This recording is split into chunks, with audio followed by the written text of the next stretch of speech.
Hey, welcome to the MMO Grind. Today we're here with our co-host, Puka, and our gentleman from Community Hall, Zaylin. Hi, Zayn. Hi, Puka. Welcome to our stream. Oh, thank you. Today we're going to be discussing a great soapbox topic. Promises game companies have made during their development that they have never lived up to.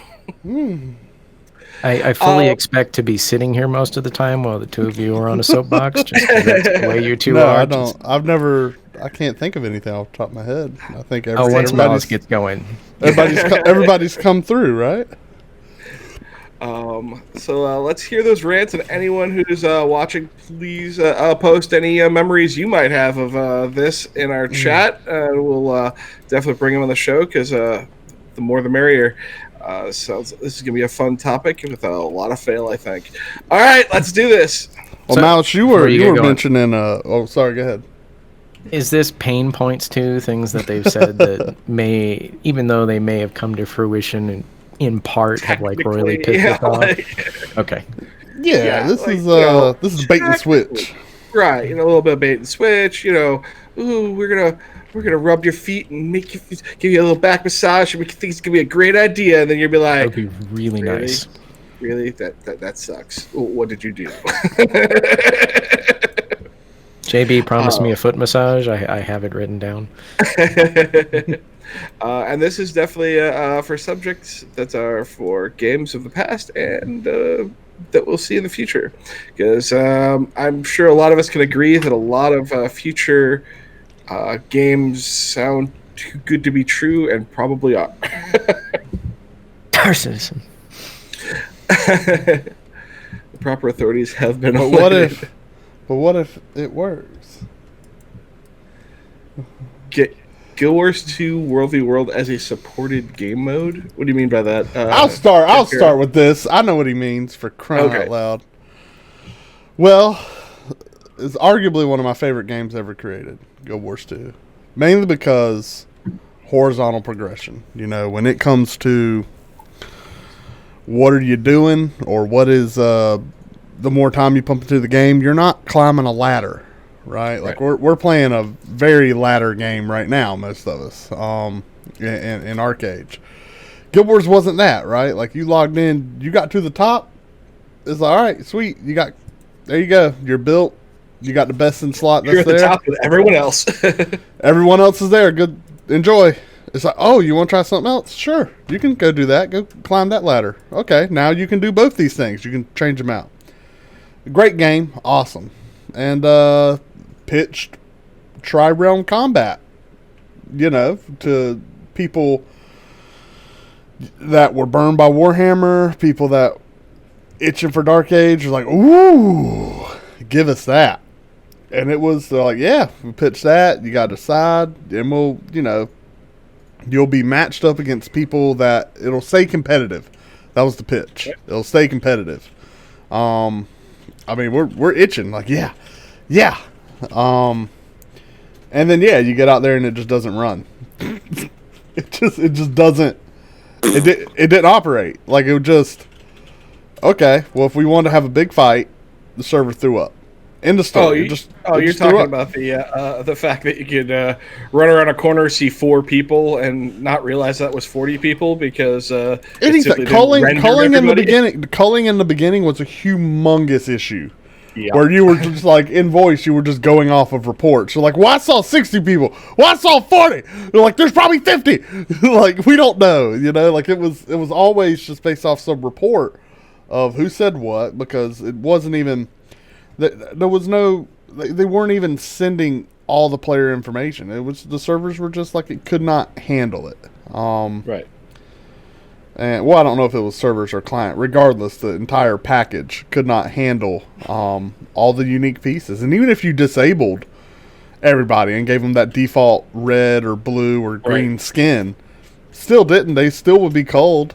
Like, they would still just disappeared. All of a sudden, like, you just die. And it was like, the point is like, it had an amazing premise. It was exactly what we wanted.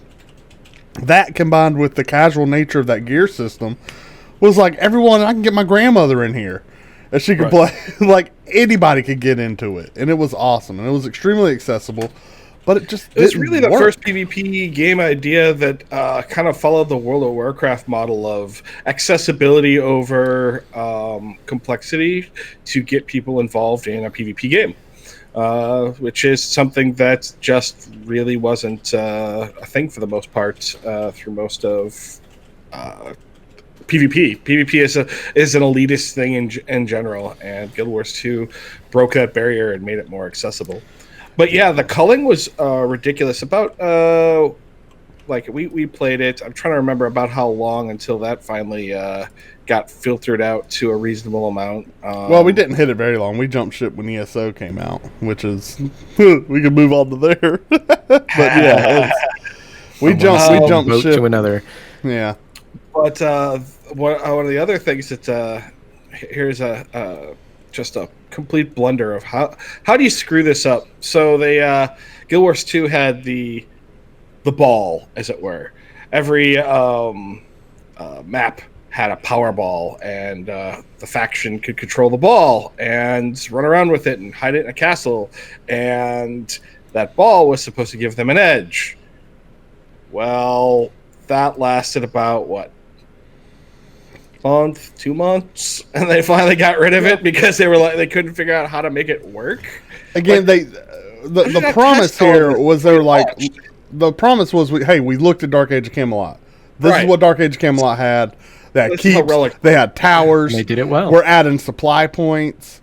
Yep. You guys are gonna love it, and it's like, but it was so empty. Like it was just so. You know what else Dark Age had? Actual meaningful rewards for defending a point. Like actual meaningful rewards for being in your guild's keep. Not having to be there, right? Because I could be out farming and the NPC guards would tell me movements in guild chat.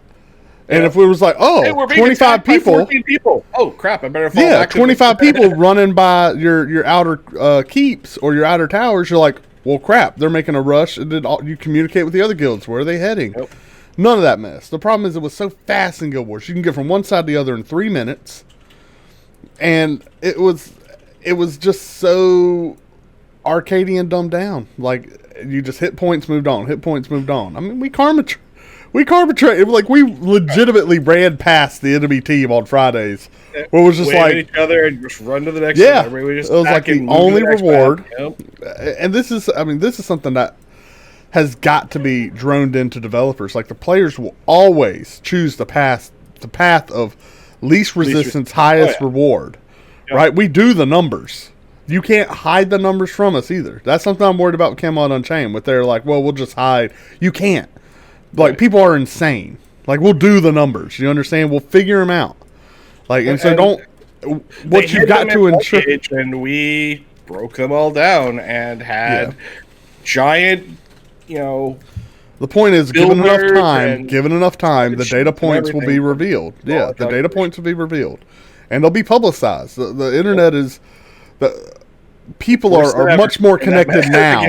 Yeah, people are much more connected now than they were in Dark Age days, EQ days. And so those resources are far more readily available.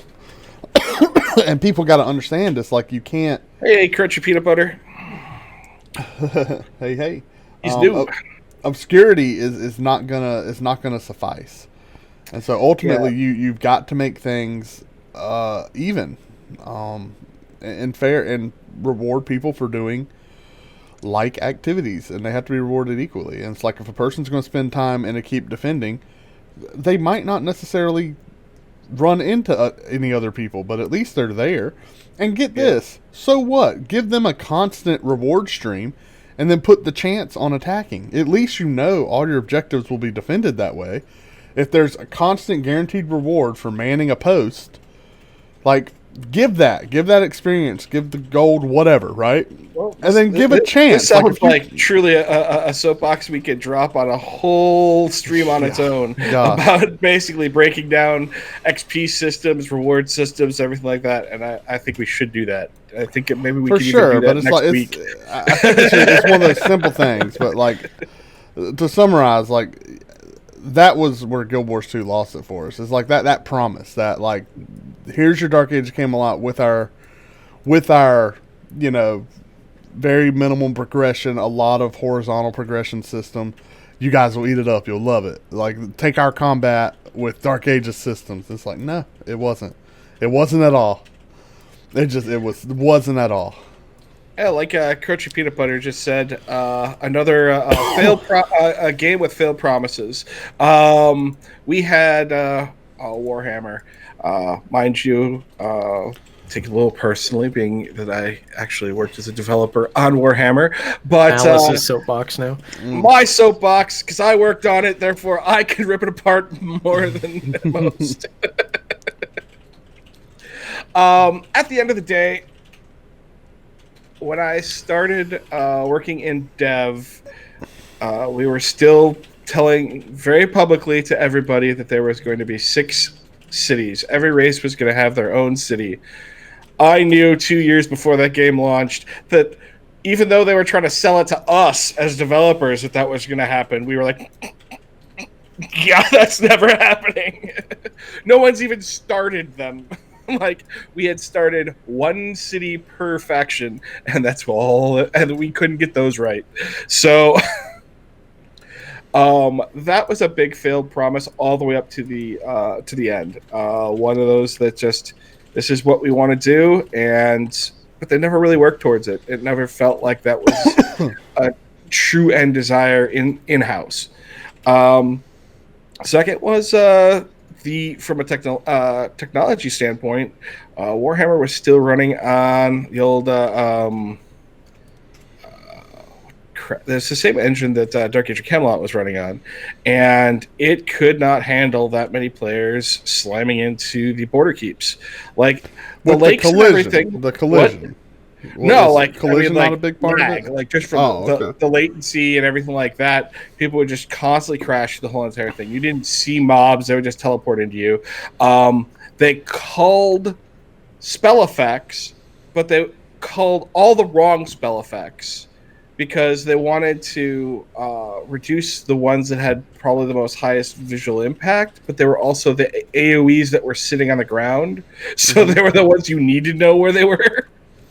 Just, you can't do it. That's not acceptable. Like, yeah. And it would have even been fine if there had been just instead of a purple cool glowing effect or something like that, you just said purple circle. Okay, people would know what that meant. But you didn't even put a basic purple circle down. It just didn't exist. Yeah. And so you would stand it. Why am I taking damage? I don't see anybody. Like, what's going on? Yeah. And so the kind of untested nature of border keeps and eventually into the city end game was really untested, really unpolished, and was really rough. All the gameplay up to that. Is that specifically fantastic. Your fault? Can we blame you? No. I was not on the PvP team. I'm just playing. As much as I tried to get on the PvP team, the PvP team was so micromanaged and difficult to get on that they didn't. We can go on about how I walked into a meeting to work on the. I was asked to do some quests in the cities, and when I did, they sat me in a room with 10 people. I thought this was the team for city building. I was like, awesome, because they were on a different floor. It's like, awesome, cool. I get to meet the team. No, these were the managers. I get to meet the 2 people that were actually the devs working on that working on the city later after that meeting. 2 people, 10 leaders. And now I've described exactly why it was effed up.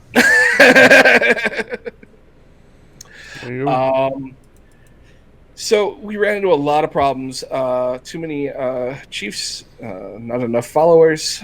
And that's what ends up pretty much happening in most games is you end up with bloat at the top, and those become the pet projects of the people at the top. Well, those pet projects are a bunch of people with ideas, and they don't put the dev resources on making them actually happen. Warhammer through the leveling process and the PvP lakes and all that stuff was fantastic. but yeah, it just fell apart at Endgame, and that was all because they were and they've just made those promises from I think 3 months beforehand, before we launched. We finally admitted we won't have all the cities and stuff like that. I'm like, oh shit! Why did we tell people that a while ago? We totally could have phased that out without destroying expectations. You can go. People will always be hurt, but people will move on from being hurt if you're like a year and a half before you launch. You're like, well, we're seeing through our development, blah blah blah. This is not going to happen, and so to best streamline the things that we want to focus on, that's what we're doing, and we're gonna. If these things happen, great, but don't expect them to happen.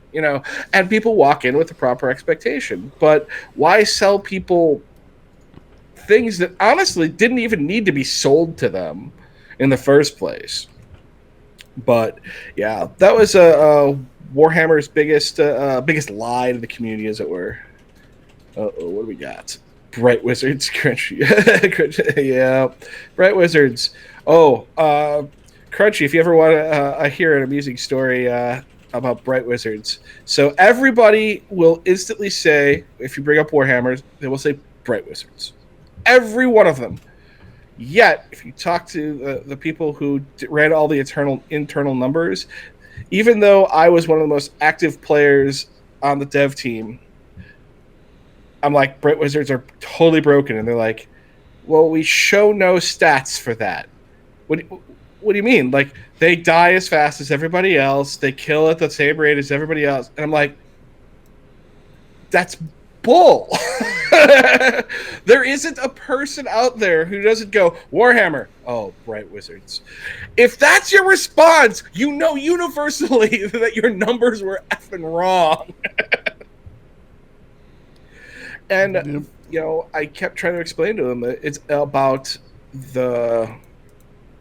it isn't about the Bright Wizard standing on its own. It's the links that the light side had, where a dwarf could run up and put his grudge friend or whatever it was effect on the Bright Wizard, so it soak half his damage while running around taking a Bright Wizard and watching him just AoE nuke the world. You're like, well, we don't have those options on Destruction. What? Oath Friend, that's what they call them. Oath Friends. And then the grudges were what they threw on the enemies. On the other side, Warhammer, on a positive, because I like to put a little positive spin to these things that we are saying that they do fails on, is they were the first guys to really do very well done, successful public quests, as well as the kind of scope of the PvE gameplay was actually far better than expected. Like, a lot of people didn't expect much of a PvE game out of it. No, I love the blending too. I thought the blending was very well done. Yep. And the art was fantastic. You can't it's hard to bash the art. You felt very much like you were in Warhammer Fantasy. Mm-hmm. Yes, Puka does look like he has a halo. He's been painted on the Sistine Chapel ceiling. That's where he came from. So his tree? Oh, his tree is like right behind him. He's like, let me position. Get right in there. Right there. Hold that. Okay, don't move. That's it. I'm totally making a meme out of that. To pick on Mark Jacobs a little bit more. Wow, Zeb just called you Saint Pork. Excuse me, Pook. I'm just. What do I know? To pick on Mark Jacobs a little bit more, as much as I love his products and he's a great mind in the video game industry, he comes up with some grand, interesting ideas that we will never see. I'm just going to put this out there. This is my prediction. You've heard it here now. Camelot Unchained will not have moving zones and moving continents. You will not be capturing pieces of land, and they will not be snap-tighting into other pieces of land. That sounds like a technological nightmare for no real gain other than being pretty. Mouse is wrong. It'll happen, and it'll be pretty, and we'll all love it. And I hope I'm wrong, but I don't think I will be. And we'll have a stream after it happens, and you'll have to And eat we're going to your make words. fun of Malice. We'll be like, hey, Malice, are you over on the island? Am I getting closer? I can see you. I will take a bite out of my shoe if that shit goes on stream.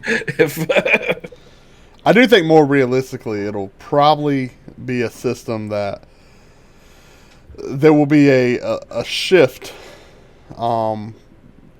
during the server reset that takes place nightly when like the rewards are divvied up. I think potentially that will be when that happens, but yeah, I don't know.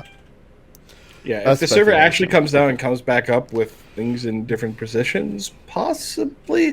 But yeah, so you have to kind of understand how, like, when you're developing. Yeah, like, that's still loading a new map world, every time, right? Right. Like, yeah, like you have to patch a new map. Your ground is like baked for a purpose that makes it so that it doesn't create lag. And if there are literally platforms that have to be non-baked in that have to move around, I mean, maybe, but like I just don't have faith in our current MMO technology to. I mean, let's be real.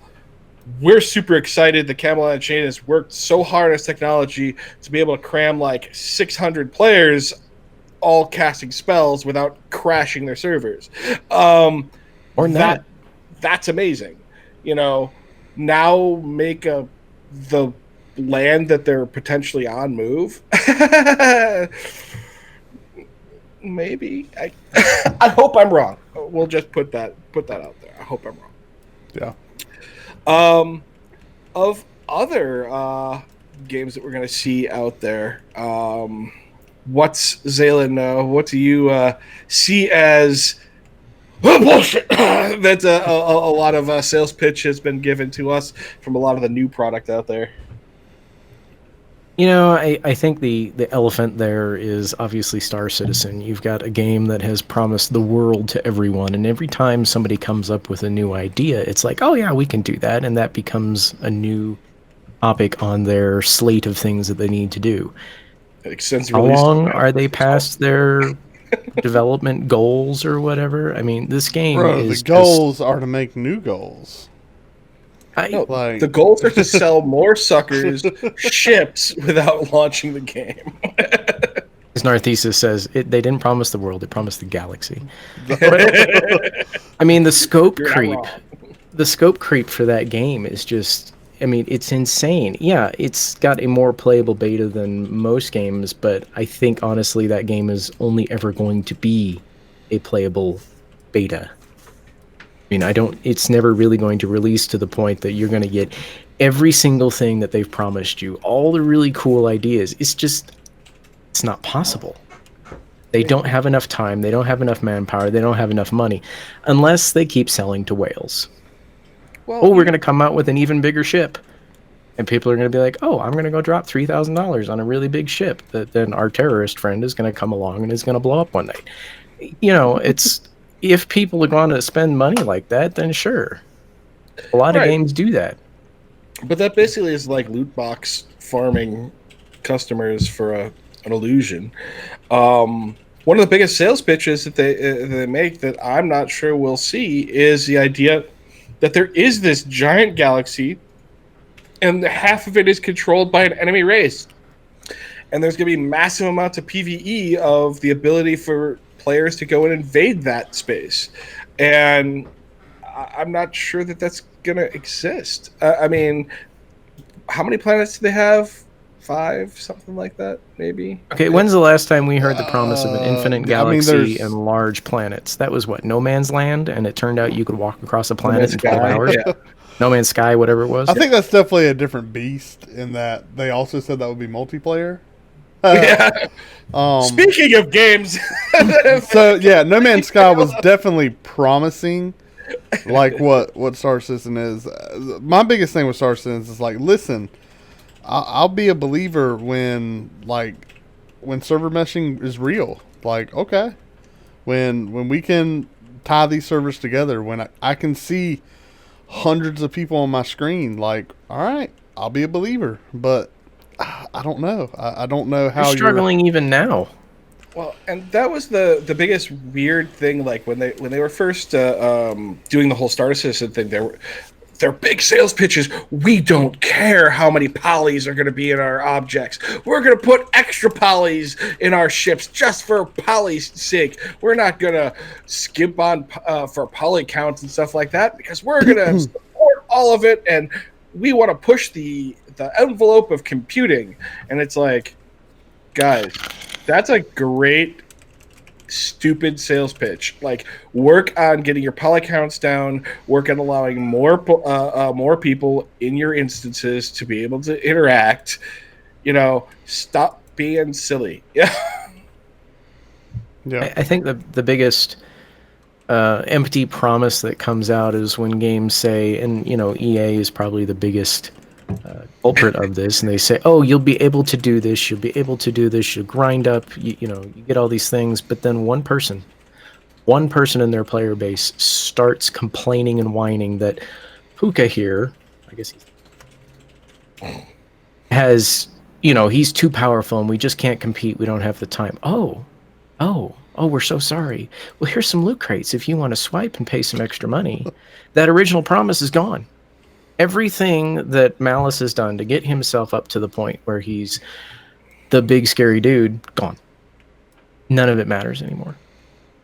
Yep. You probably want the biggest empty promise that's out there that's most common in games. And I'll be really curious because that's what a lot of investors look for nowadays. You're either gaining subscribers and you're making more money than you did the previous month, or you're failing. There is no steady when it comes to investors within games. You're making more or you're failing. And if you're failing, we're going to pull out and your game's ultimately going to die. Right. So how do you make more? Well, let's look at Chronicles of Valeria right now. They're still in development. They're pre-alpha. Great. Oh, it's a Kickstarter anniversary. Here's all these lovely in-game items that you can buy.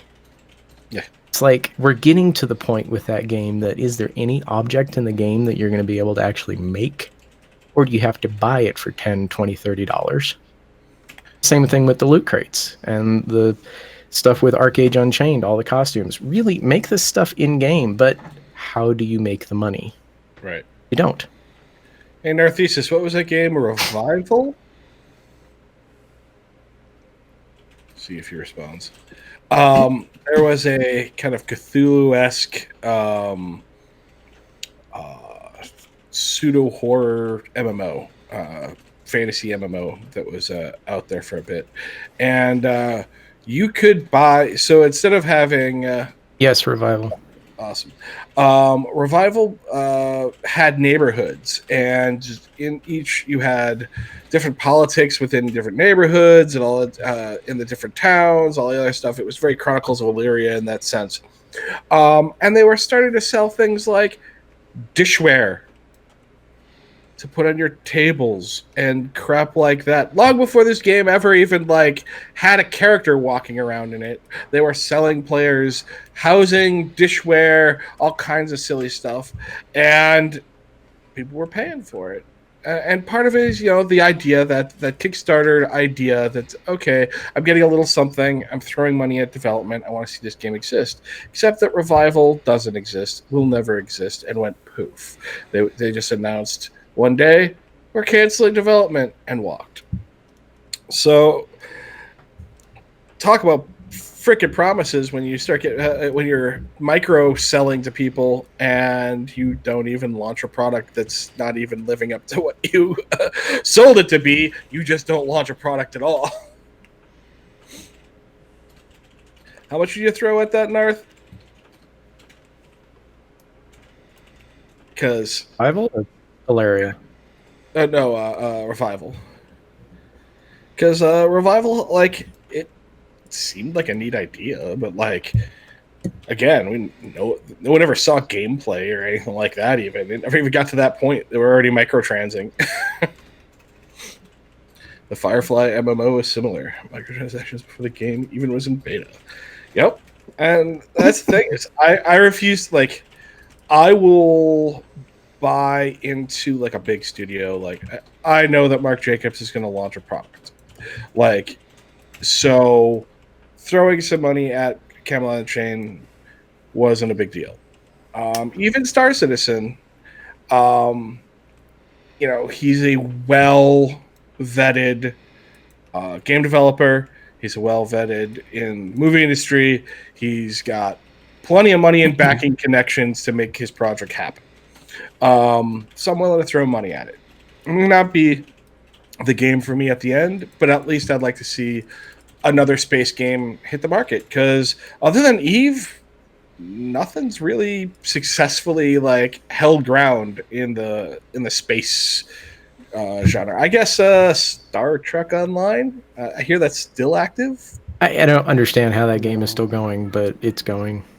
I played it in beta, and I was like, okay. It's for the hardcore Trekkies. It's one of those games like Firefly that was going to bank off the fact that there was a cult following to the genre.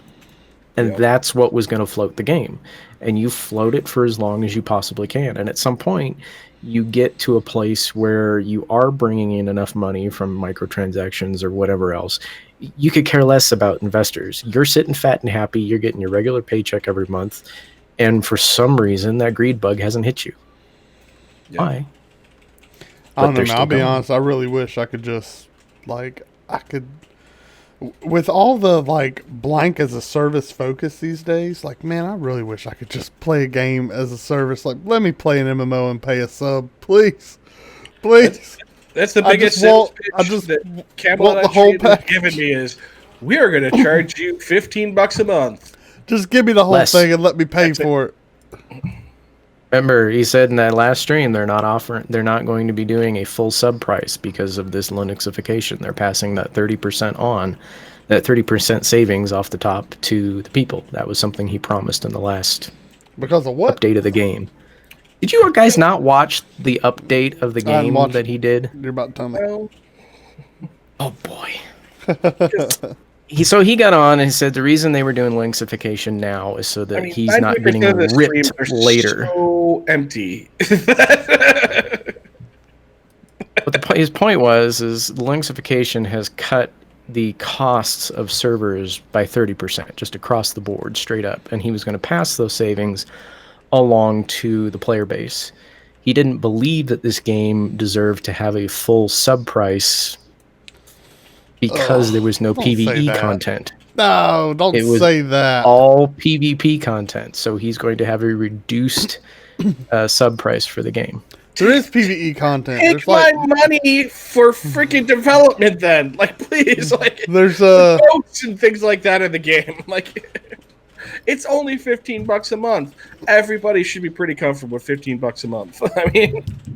I mean, I'm not paying any monthly sub, but that's not the point. Well, neither am I. I bought the package and that gives me lifetime. They have to pay after the first 3 years. Yeah, and I don't know what a dangerous package to exist anyway. But whatever. They sold it. They sold it. It keeps you playing, man. And that's the thing. Guild Wars 2 is a perfect example of a game that continues on the basis that if a game is full of players, other players will continue to play it. Very true. Because here's the deal. KOTOR. Well, regardless of the empty promise, I've had so much fun going back to Guild Wars 2. And is it what I want from Dark Age? No. It's quite repetitive. But I cannot say it's not fun. It's just shallow. That's all. Yeah. Shallow and repetitive. But it's still fun. Too much arcadey flavor to it. Yeah, but I really enjoy it. I love, I play League of Legends. I love Twitch action combat. And, I love the combat in it. It's got that in an MMO. And I'm like, I can't knock that. That's great. That's exactly what I want. And I know I'm not going to get that with Camelot Unchained. It's fine. But I really do enjoy it. I enjoy that skill-based, reaction time-based combat where that puts you at the top. I mean, I enjoy Arcade. Arcade is that to a certain extent. And I like games that do that. So, Do you guys think that even though there's promises that you're calling empty with CU, do you think that game will ultimately be more successful than some of these others that are still going for the reasons you've said? The one thing I appreciate about CU is, again, they set their expectations up front. They're like, listen, we're not going for 5 million players. Right. They've set their expectations. And do I feel that they're low? Maybe, I don't know, but they're definitely reasonable. And that. And what happens? better to go What happens up if they than it get is. 5 million players? Right. I mean, that's Well, they are not prepared. So it actually would be detrimental to the day one experience. It would be very detrimental. But the point is, like, by them being honest with themselves and by them saying, hey, this is a niche title, not everybody's going to want to play it, and that's okay, but we think you guys are going to love it. And they spend into it with that in mind instead of just going, we're going to throw $300 million in this project that And we'll is have just every feature. You'll have Dungeon Finder, you'll have Raid Finder, you'll have Friend Finder. We'll Finder. We'll find everything. Did you lose a Finder? Yeah, we have a Finder for that. Yeah, Finder for UI that, yeah. Finder. All the mods. Get your waifu here. They've got some cool It's a waifu concepts. finder. You know, I think the like the entire UI being HTML5, like, I think that's awesome. I don't know. They've done some cool things. We'll see how it all plays out. Yeah, it has a lot of potential. But like you said, their potential is only so hyped, and so you're like, yeah, okay. And when you get in there, and it's not going to be this shining, gleaming, glorious new horizon of wonder and everything like that. It'll be a "Yep." shining, that's what they steaming sold pile of something. And that's what they sold me. You Well, know? what I like about CU is there's not a lot of hype. Right. Like, That's I what don't get a whole lot. I don't hear a lot of hype. I don't, even from publications. They talk about it. They're like, "Ooh, this is cool," but no one hypes it ever. No one's really like, "This is it. This is the one." And I'm This like, is the WoW killer, finally. right, yeah. And I'm like, I hear okay, that statement, yeah. at least they're advertising right. At least they're advertising that niche. And when people get behind it and talk about it, they're talking about it from the standpoint of it being a pretty niche product. So you might want to look at it or something like that. And I mean, that's awesome. And as much as we have on the forums, and a lot of people have mentioned over the whole entire initial development of the game before they really put out a lot of stuff. We did a lot of interviews and things like that with Mark Jacobs and stuff. We're like, so you're going to put boats in the game, right? You got water. We need boats and boat combat. And he was like, maybe someday. Not launching with it. It's like he at least has never bought into the content creep. He's gone, here's my classes, here's my expectation. All these other cool things will be great expansion material. We'd love to work For on corpse it. chuckers.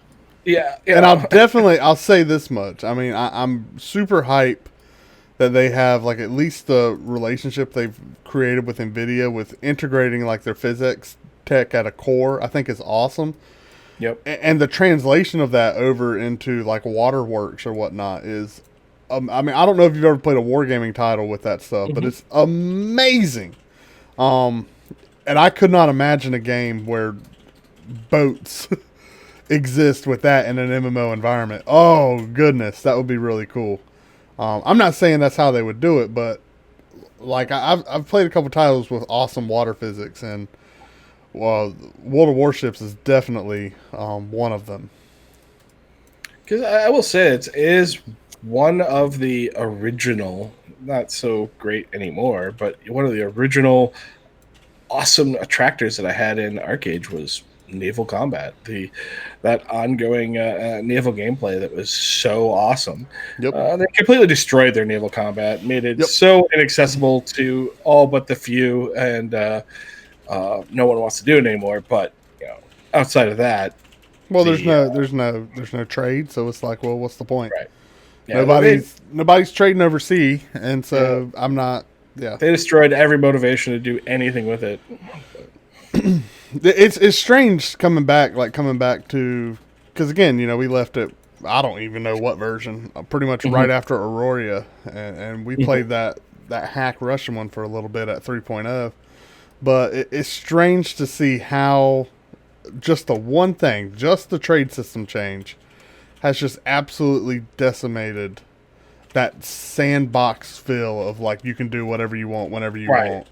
Like that's completely gone. They removed all high risk, high reward gameplay. Correct. Yeah, there's no like, ooh, let me go. It's like, no, it's like, oh, you want to get you want to get Onyx stabilizer? Well, you wait your butt right here, give the captain the thing, nobody can hurt you, sit on the thing. Like, God. Well, and now they have percentages drop so fast that there's not even a value to run a merchant ship, because by the time, as you're turning it in, from the beginning of the merchant ship to the end of your merchant ship, you lose 25% in value. Like, what? Yeah. That's horrible. Why would you do that? Well, again, because I then can you tell have to do more. You have to spend more time in the game. You have to no spend more longer stuff. do that and find, as Puka said before, we find the path of least resistance, and we go do something. That again, I think it was. I think 6.0 was built and designed, and the numbers were balanced around a much smaller population of players. And ultimately, that's what everything's reeling from. Like, these are awesome systems if you have, like, a couple thousand people a server. It's like, I'm sure this would be great. Or even, like, 2,000 people active on a server. Like, these are probably great systems. Like, they feel awesome. Like, ooh, I can do all this stuff. But not when you got 10,000 players crammed on to win, or however many players are trying to play on win. Probably more than that. AAU is a perfect example of watching zones flip every 10 minutes because it was tweaked way down to be able to flip because of the expectation. Wasn't it amazing? Just the bar, just ding, ding, ding. Like, this is real. Like, what? Yeah. Again, it's one of those things where it's like, why wasn't this scaled to the player base? Or even so, like, another, not to compare it to another game, one thing Guild Wars 2 definitely did right is, by golly, dynamic scaling in a lot of these events. Like, they handled that very well. Dynamic scaling was rock solid. And sometimes it kind of jack up. Like, if everyone was around and pumped a monster up, then, like, they're like, nah, we're not doing this. Then, like, a handful of people are trying to kill something designed for 60, So it didn't always work because the monster wouldn't go get weaker on you. It would, but you had to, everyone had to leave. Yeah, you had to end combat. But yeah, I mean, things like that were just really, really cool. What a great system, and that happened just dynamically. But that's the thing is, all these games have amazing gems in them. But so Chronicles of Illyria and what's the other game that's kind of going Ashes of Creation. Here are two games that seem to promise the world as far as role play and like actual system-based role play with things. We have been promised, and honestly, I've never had a desire or need for it, but time and time again, it seems like every game wants to tell us of this story about how we're going to build a game with aging and natural death and all this other stuff. And first of all, I've never understood the desire for that to be in a game. Second of all, are we ever going to see it, and do we want to see it? Because a lot of these games are offering it. Camelot, Star Citizen offers it. Chronicles of Illyria offers it. Is that something we want to see even? I mean, I can tell you both perspectives. Like, perspective number one would be like my wife, who is a role player, and she has adamantly said like she will not go to Chronicles of Illyria. Her reasoning being, she's like, I don't want one of my characters that I create to be like I can no longer role play that character, right? Their death is forced. So like as a role player, she wants to have total control over what that character's doing, and an untimely death is not something she's okay with. And that's just, that's her point of view, and that's what she expressed. At the other standpoint would be a role player that kind of wants an open and closed book, so to speak, where that kind of is necessary. I don't know. I could never see a situation where someone wants their hand forced. I think I understand from the developer standpoint that it's not. They're giving the players a lot of tools, but at the same time they want that open and closed book, and so putting a finite end on some characters, I mean, that's what they got to do. I mean, I think go ahead, Zaylen. I think for the RP standpoint of COE with the characters dying off, it forces what we traditionally understand as role playing. We have our character, and that's who we play start to finish of our time spent in the game. With COE, you're forced to then role play something a lot larger than a single character. You're essentially role playing a family or a group or whatever you want to call it. I think in COA, the best example of it is the family. Your next role play can be the child. Think of the lineage and the heritage, then all the rituals and things that you as your family do that you get to carry down. You're no longer focusing on one thing. You're focusing on an entire legacy. You're building this massive thing. And I think ultimately what that's going to do for some people is it's going to force them to create content that is this big, as opposed to, okay, I've got my character and that's the way I want to do it. Now, I am in no way knocking people that want to stick with the one character thing. I think that's great. There's some incredible stories and lore and stuff that people make around their characters. I think this is just going to force a lot of people to get outside of that comfort box, get outside of that zone, and really get into something that they may have not thought of before. I'm gonna throw a little vinegar in the water here on this, which is, do we really have a significant role-playing community in MMOs anymore? Early on in MMOs, there was a lot of role play, and the games, by their nature, helped drive a generic level of role play. Whether it be Asheron's Call, whether it be EverQuest, whether it be Star Wars Galaxies, there was so much communication tools available, though. Well, it made that. Yes and no, but even something as simple as a book that I can write a story in and leave it in the middle of town, and it will just sit there, and people can pick it up and they can read that book or do whatever, things like that. That there were just, I could go to a dress shop and buy a dress and be like, hey, or do things that had nothing to do with combat or nothing to do with my stats and nothing and those were all real aspects of the game. The more and more we get into the WoW era of gaming, once World of Warcraft comes in and stuff like that, the role play is reading the big story, and that's all it really is, the role play. There's not a lot of interaction. Shit. Half the games don't even allow you to sit in chairs or do interact with terrain. You're literally running. You might as well just be a stick figure. You listening, Cam on up, Chain? We want chair animations. You hear? Benches too. Cherry. I want Cherry from Pee Wee Herman's play. I want benches. I want chairs. I want stools. Malice, I would say that I would disagree with you on that. I think that the role-playing community is still there. I think just given the day and age that we're in with streamers and the availability of, look at me on the web and I'm doing all this stuff, the increase in trolls and everything else have forced a lot of those role players to become a lot more secluded in what they're doing. It's become much more of a private thing. There is definitely a thriving community out there. You go to games like Final Fantasy, I mean, the vast majority of players there are role-playing guilds. Yes, you have your raiding guilds, but you always have a contingent within those raiding guilds that also does RP. But you can't write a story and put it out somewhere because of the nature of the communities nowadays and the amount of trolls that we have. I mean, just look at the streams we have. We almost always have a troll that jumps in and yells something stupid. People don't understand a lot of the role players in their desire to get into a different headspace and play something that's not normal. To a troll that doesn't get it, Well, that's partially You're what going I was to saying. kill the game for them. The game world itself is just a backdrop and is not helping you role play. Yeah, I use Star Wars Galaxy as an example or whatever, where you were given an infinite amount of tools to literally level and experience a game without ever being in combat.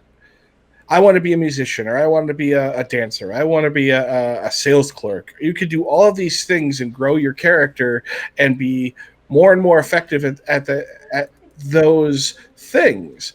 But the modern MMO is how good's your sword skill.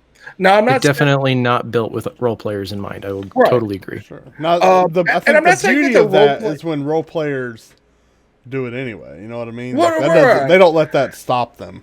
And I'm not saying that the role play community is looking at you, Russ. Thing. An extinct thing, but is it where I'm going with this is it a big enough community when you're looking at Chronicles of Valyria to bother with a system like character death and all that sort of stuff? I'm not saying that there isn't going to be a community that will appreciate it, but I think a lot of people just aren't. Even if that community is a couple thousand players per game, when you're a developer and you've got investors looking at you and it's like, okay, well, we took this out because it wasn't really toward our core group of players and but that completely killed everything you had available for your role-playing community, and your subs just dropped by about 2,000. Your investors are going to look at that and go, so in essence, that 2,000 player community, where very, very small in the grand scheme of what we understand for the community of the game, from an investor standpoint, 2,000 people paying $15 a month, that's huge for an investor. But I guess where I go with it is, on the flip side, there are a lot of people who are not role players who are not going to be interested in Chronicles of Lyria. Well, I don't think it's only a role playing mechanic though. Not only is it their recurring subscription mechanic, right? Like that. This is how they purchasing new souls is how they get more money out of the player that wants to purchase nothing else, be it cosmetic or whatnot. Because COE's, one of the interesting things is like, you talk about them selling wagons and all that. But a couple months before the game launches, all that mess is going to be gone. Like they're only selling that to specific people that are like mayors and above. Right. Which those are the people that essentially, I mean, let's be honest, they're taking not a part investing ownership, but they're paying upfront to carve out their piece of the world. Right. No, I get that. And then COE is selling them extra toys to put in their toy boxes, essentially. Like, hey, the point is, it's like these people or the people that are doing these towns, they're like, I want to have a place where my friends can come play. And COE's like, all right, sweet. Well, you got a package. You get to pick a town. Don't you want some toys to flesh out that town so you can give these to who you want when people show up day one?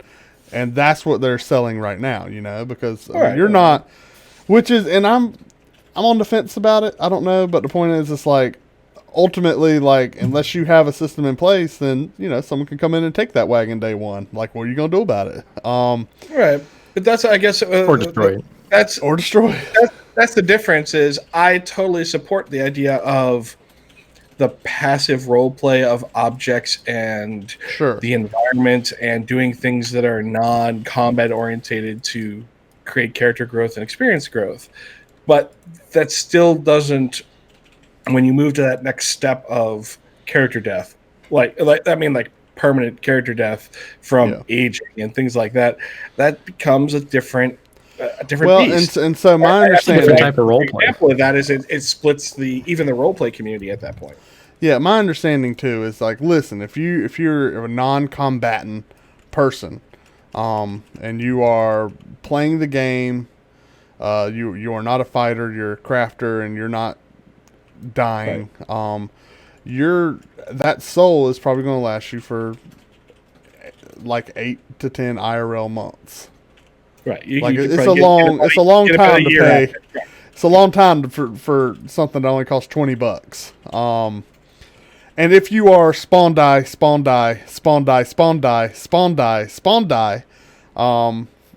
apparently it'll last you about 2 months. So there's some variation in between. And It also seems to be based upon how much you've invested and what title you hold. So like people that are higher up the chain of nobility, the counts, the the dukes or people that are duchy, and then the king, like when they die, it takes much more of their soul. In other words, like, I mean, a king's probably paying $20 a death, if not more. Whereas like a count might get 2 deaths out of their one soul, you know. So it's like they have to pay more. They even have more vested in there. What Narthesis was actually saying, and I think probably one of the more valid points, in my opinion, is the idea that it helps create churn at the top. If the kings and the things like that are dying, and someone has to eventually step up, so it creates a lineage of. Well, now, I think the king's going to be able to have a line of succession established and stuff like that. Same too with all those positions, but I think a lot of those overthrowings are going to have to be either these are where I have the real questions: is what political tools are going to exist, and what like war tools are going to exist to allow the overthrowing. Like, because if you just kill a person, you don't overthrow them, right? Because they respawn as like they could have a child set up that they want to respawn into. So long as they've taken the time to produce that blood heir, it exists and they can spawn into it, and you know they inherit their wealth and a certain percentage of like their starting skills and whatnot. And so it's my confusion is like, well, what does a political takeover look like, or something like that? I want those answers.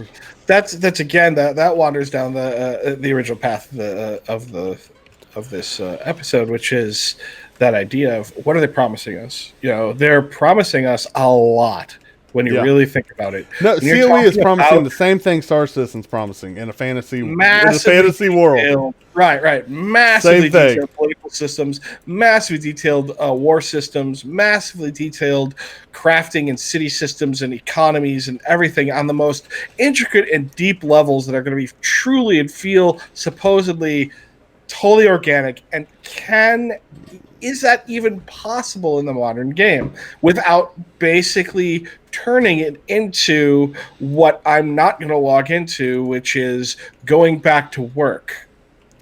Yeah.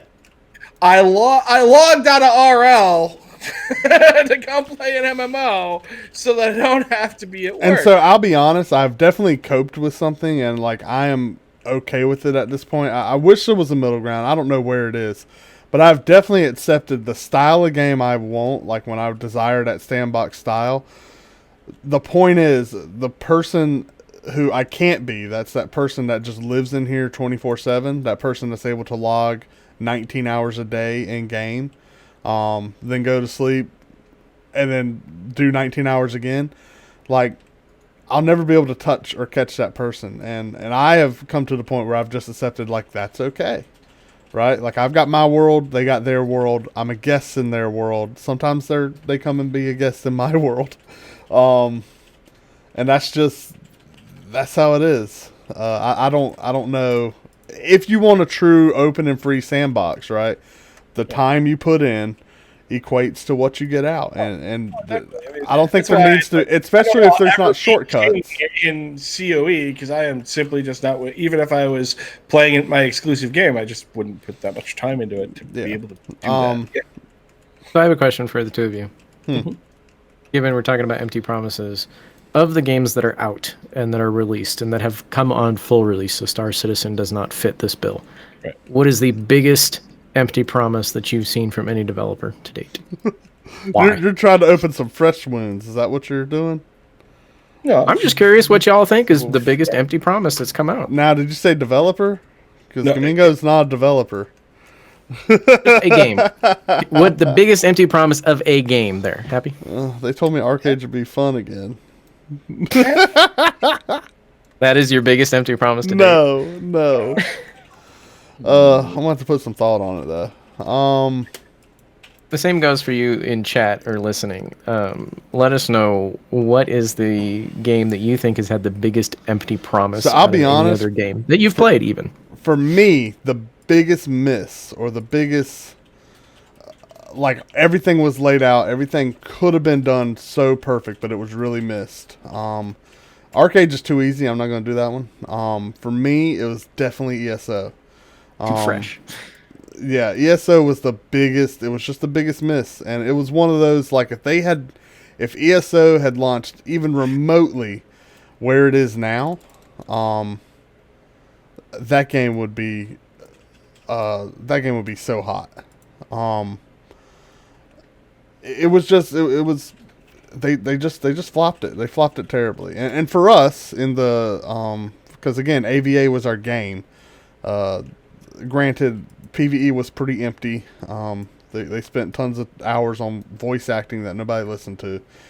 So for us, the biggest flop was definitely AVA balancing. Like we met and we were playing with a group. It was a guild called Alacrity. And they were like 5 or 6 cats that would take on 50 of us. You know what I mean? It's just they had not really exploited, but they got in early. They pumped hard, and they rotated the Emperor system, so that everyone had that past Emperor buff. So they were able to hop in, rotate that. So they were all super powerful, and then they were exploiting builds. Not really exploiting, but they just had. See, and that's the thing is they weren't exploiting. They just had like builds that really excelled against large numbers of players, and the more people you threw at them, the more powerful they were. And it was like when you show up with 50 people, it's like you couldn't stop them. But if you one-on-one them, they were easy to kill. You could farm them for days. And it was like that. The problem is they use those builds super effectively to demoralize tons of people. And it wasn't just them. Tons of people did that. And so when you got 20 people running into one guy and getting hammered, like people are like, all right, well, this isn't balanced. And they didn't wait the 2-3 months for that balancing to happen. They just left. And that was probably the biggest disappointment. Well, first I'm going to read off Plague State's comment here, which I agree with, which is Star Wars: The Old Republic was launched not as the game that it was sold as, in pretty much any way, shape, or form. I beta tested that game for a year. We had finally drilled everything down to working very well, and then the day it launched was not the game that we had beta tested. The crafting system was completely different. The reward systems for PvP was completely different. How you got to dungeons was completely different. Everything was completely untested and then pushed into launch in a steaming pile of rotten garbage. And fucked the game completely, in my opinion. And that's why it spun off into fucking nightmare, fucking shit all over itself. And then the only time that they could recover is when they decided to go free to play and try to... amazingly, they kept throwing money at it until it finally pulled itself out of its tailspin. But if it had been on any less of an initial investment, the investors would have let that thing spin into the ground and call it a day. But because it's Star Wars and because they threw almost $300 million into the game initially, it was worth throwing another probably $100 million in it to make it not suck balls, because it was pretty fucked. I mean, that's okay. So that would be Gladius's. Let's play yours. Plague States. Mine. I'm gonna actually say I have only quit a game once for a utter failed expectation. World of Warcraft. What? I quit World of Warcraft after launch when they announced, because they were initially going to have this PvP system and everything like that, and then they launched the game. There's no PvP system. They're like, we're coming up with the perfect PvP system. It will be amazeballs. It was like, oh, okay, cool, awesome. There's a lot of good games out there that they can help mirror and come up with some great ideas with. And they went, nah, that sounds like bullshit. Those guys don't know what they're doing. We're going to create a system and launch it. And our grandest idea is that the only people who can possibly succeed at this are people who choose not to sleep and only poop sock and only eat at the computer. Because if you do anything less than basically have a feeding tube while you fucking play, you will not be a Grand Marshal. Week 2 after that system launched, I systematically deleted my fucking account. Fuck that bullshit game and their bullshit system. Yes, it has been fixed since.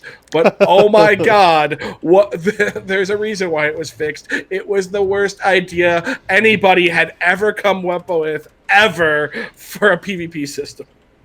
Period. Fuck them.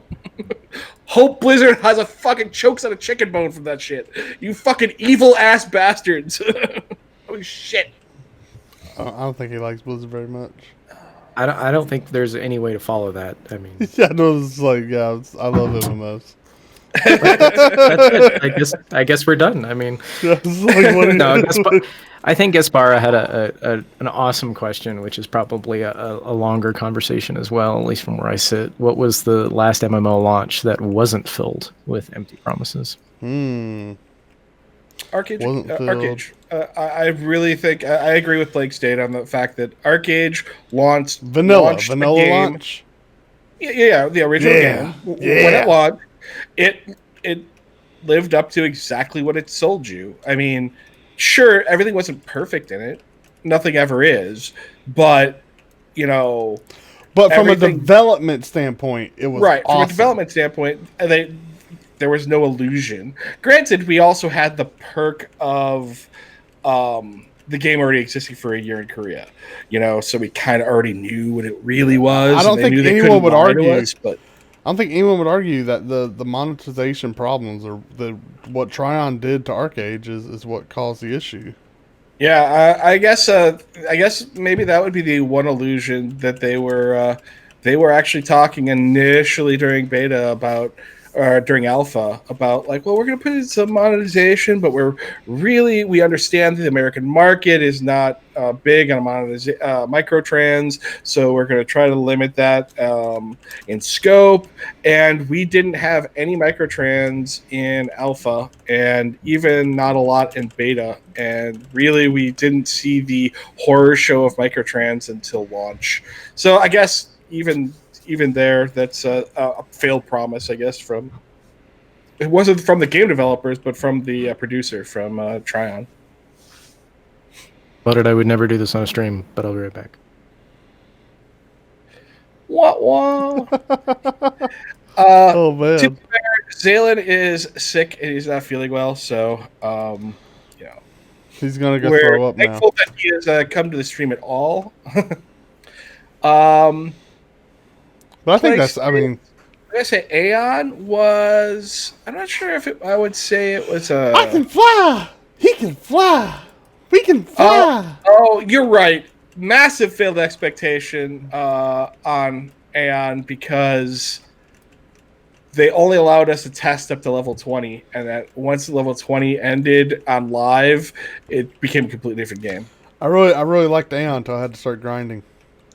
Right, which was post 20. When Yeah, all of a sudden, God, it was awesome. The XP curve was like post 20. And that was the other thing, right? Is because that created that humongous separation of player power, where those players that, again, that's their world, they lived in it. You were just a guest. They ground it all up. They had it all, and you just couldn't catch them because you were a level 40 scrub, and you were like, sorry, I ran out of quests. I thought I was getting the theme park. And they're like, yep, nope, deal with it. Yep. Like, by God, even Arcade has fixed their, like, you can theme park all the way. Good job, Arcade. Theme park it all the way up, and then here's the game. I mean, it's a little more empty than what I remember, but, like, gosh, it's, there's still stuff. It's still, there's a lot of freedom of choice. They've just really kind of condensed all the right choices. I think that's their biggest issue is like there are obvious right choices and then there are obvious like no, you're wasting your time. And that's what I don't like in Sandbox. Like I want a lot of different choices to get to the same ends. Narth, would you say that the failure of Anthem was just a technical one, or was it failed expectations in the sense that it wasn't the game that it promised to be? I would say it was a bit of both. I mean, I thoroughly enjoyed Anthem as well. I think the mechanics were fantastic to a certain point. Narth is right. The storyline was way too short. I mean, you could get that done in a couple of days of pretty casual play. And then you went from a world like this and a story that was really nice to now, okay, you get to grind and do all this daily type stuff. And oh, by the way, here's the new world that you have to do everything in. It was like, this is stupid. There's nothing to really kind of help you along the way. The PvP system in it was like not there, if at all. It was like a bottle rocket. Once you were done, you were done. I'll throw the ultimate grenade out there. It is such failed expectations on such an epic level that we have purged it from our memory. But once I say it, everyone will agree. Is he going to say EQ2? Right. Fallout 76. Bro, I never walked down that road.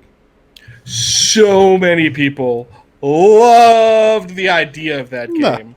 But the idea of that game that 800 miles never away. Lived up to what that game was, which is 800 miles away. And listen, here's what's really scary about that company. Oh, gosh. I won't get too deep. Like, those cats have got, like, it's new engine time. New engine time, guys. Like, you can't just keep revitalizing that old piece of garbage. Like, stop. Stop. New engine time. If Elder Scrolls 6 got that engine, I'm going to lose my mind. I'm going to lose my mind. I know it won't come out till Christmas 2021. They're running a new engine now. That decision's already been made. No. Name it. Yeah. What's it called? Doesn't exist. Nope. It's not real. It's not real. They don't have it. But I thought even 76 wasn't running on it. No. Because they were running all the stuff. The Fallout before that was running on a different engine than that. No, the Fallout 4s ran on the same engine as Skyrim. Had the same issues. I'm having a child crisis upstairs, so I need to go, which means I'll probably miss the end of the stream. I'm sorry. We'll wrap it up now. You crisis that shit. Yeah, we can go ahead tie it up. Anyway, anything else you got to say, Mal? Crisis resolved. What do we have? Child cry. Well, I mean, Fallout 76 subs get unlimited storage at the cost of deleting everything in your stack. That's the thing. As well in Fallout 76 is the ridiculous level of just bugs. I mean, we had guildmates that couldn't group all the way through the gameplay. Like, there was no point in playing it. Like, I couldn't group with the most active people who played the game. Like, I was like, okay, this is dumb. How you don't fix those things? Sure, those things come up, but like those things should be fixed in a few days. They should not be, ongoing month to month like bugs.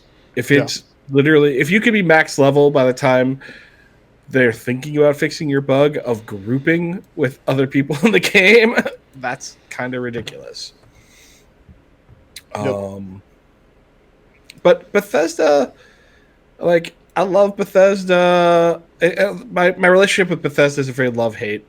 I know some fantastic people that are devs over there. They put in a lot but of hard you never work. listen when we harp on a company. We're never harping on the individuals, right? Oh yeah, we're harping on like CEOs and board members. The business decisions Understand, at the end of the day. The target is always the business end. Like the talent never gets criticized in these companies. Like, because let's be real, because the talent is the ones that don't get notch. the fucking nut fluff that they should get, because they need more respect given to them. Correct. The guys like in the grinder, guys and gals there in the grinder, putting these games together under these crunches, like they are the superheroes of this industry.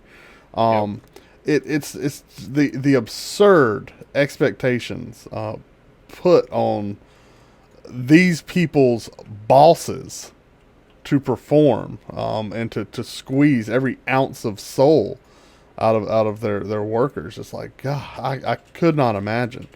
And Hey, when you're rolling at 9 o'clock in the morning and you leave at 2 o'clock in the morning, it's a rough day at work. I couldn't imagine. It's like that's something like you got, like when I say like I despise Bethesda right now, like it's not Bethesda devs, it's Todd Howard. Like that's it. That's all there is to it. Well, like you said, like maybe they need to spend a lot of the money that they have gleaned off their products to make a more powerful engine. Well, again, there's a lot of, if we're talking about that company specific, and I know we're kind of going over, I get it. Like there are a lot of other companies that have kind of got their claws in the blank as a service thing right now, and they have titles. They've got some titles, and they're trying to get their claws in blank as a service with their titles. You know, ESO is Elder Scrolls as a service. Fallout 76 was supposed to be exactly that. Fallout 76 as a service. Thankfully, Elder Scrolls already has a blank as a service, and I don't think we'll see the tamperings of that in Elder Scrolls 6. If we get even a whiff of like what Fallout 76 was in Elder Scrolls 6, I'm going to lose my marbles. And hopefully Todd Howard and the leadership over in Bethesda is wise enough to see that. Now, my biggest fears for them is them wanting to monetize and locking down third-party creators. Because, let's be honest, Skyrim was great, but vanilla Skyrim's hot garbage. Like, I don't care who you are. Like, it's awesome. Vanilla Skyrim's hot garbage. When you compare it to the awe-inspiring majesty that is 167 mod Skyrim. Like, it's a completely different title, and it's amazing. And Bethesda did none of that work. And the problem is, like, they're like, well, how do we profit off that? And it's like, listen, like, you profit off that by people are going to buy your next sandbox because of the promise of what other people are going to put into that. Like, you don't need to sell playtime in the sandbox, Bethesda. Like, sell sandboxes. Alright? We're going to make all the cool toys. We'll play in it how we want. You still own the sandbox. Like, right. No one else is selling sandboxes. You're the only sandbox seller. Make a better sandbox. Alright? Give the modders the same tools. More verbose, maybe. The point is, like, don't choke that. Like, yeah, you don't profit off of everything that's amazing, but you know what? More titles definitely get sold off the promise of what these creators are going to bring to this awesome new world of Elder Scrolls. So, like, no one knows, but what we do know is, like, assets are going to be pumped up, and the engine's going to be better, and it can handle more detail. Like, people have pushed Elder Scrolls in the Skyrim engine to the absolute limit. All right, and it's like there are mods that make it look like real life. Oh yeah, like that's the thing is when basically casual modders can go into Fallout 4 and make that game vibrant, amazing, and high res, and totally redo the character models, do all this other stuff like that, and they're just nerds in a basement doing it for free. How the hell can't you pay for that? Especially as a single player title. I get the idea when you're more concerned with poly counts and things like that in titles that are MMOs, because you're trying to create a market for a large swath of people, and those large swaths of people all need to be interacting. But in a single standalone product like Fallout 4 or Skyrim or anything like that, why are you? I mean, because let's be real, they're still using the old Gamebryo engine. The Gamebryo engine is what Dark Age of Camelot was on. They're all, Warhammer was on Gamebryo. All these games, Gamebryo is kind of shitty. And they created the creation engine. That's what I was. I looked it up while we were talking. Creation was Oblivion's. Well, it's creation engine is what they created Fallout 76 on and things like that. But it's still Skyrim also used creation though. Skyrim used Creation, Fallout 4 used Creation Engine. But it's spawned off of, it's just modified Gamebryo. So it's the same engine. It has not changed since the beginning. It has simply been added on to. It's simply been like, okay, well, we need to do this. Okay, well, we can add this piece on. I can't run Skyrim at 144 FPS because the physics are tied to frame rate. Right. Like, come on, guys. No. The physics are tied to frame rate. Like, that still, so again, that was the speed hack in Fallout 76. Right? That was the original one. As people were flying around because the same thing. Like, that's a classic. You just unlock the frame rate and you could, boop, teleport across the map. Like, that was one of the most classic ones. And they were like, oh, so everything that was broke about Skyrim and Fallout 4 is the same in Fallout 76 because it's the same engine. And it's like, that's so disheartening. You're dropping the ball here. I'm surprised you're not talking about Euclidean graphics. Because fuck polygons and hexagons and all types of gons. Euclidean graphics engines is the way to go.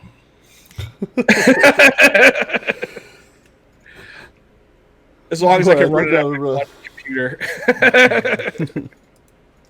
All right, well, I think that's about enough time of us wasting everybody's life. But that's what we're really doing.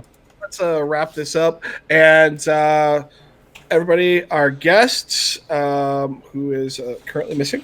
He's dead, guys. Zaylan died. Having a long discussion with his child. He runs the community hall, and that is on Sundays. We hope that people come out and watch us and him on the community hall.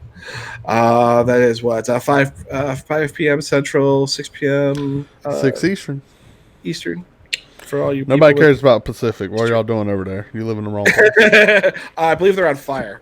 Yeah, that's true. Yeah, get out, guys. Get out. The smoke will kill you. Trump said he's not going to save you. You got to get out. No federal aid. Sorry, California. And MMO Grind every week Tuesdays. It's 6 p.m. Central, 7 p.m. Eastern. And hopefully we'll probably maybe talk about next week the true fight of mechanics and how we will run down that rabbit hole. Yeah. All right. So everybody, you have a great one, and peace. Peace out, guys.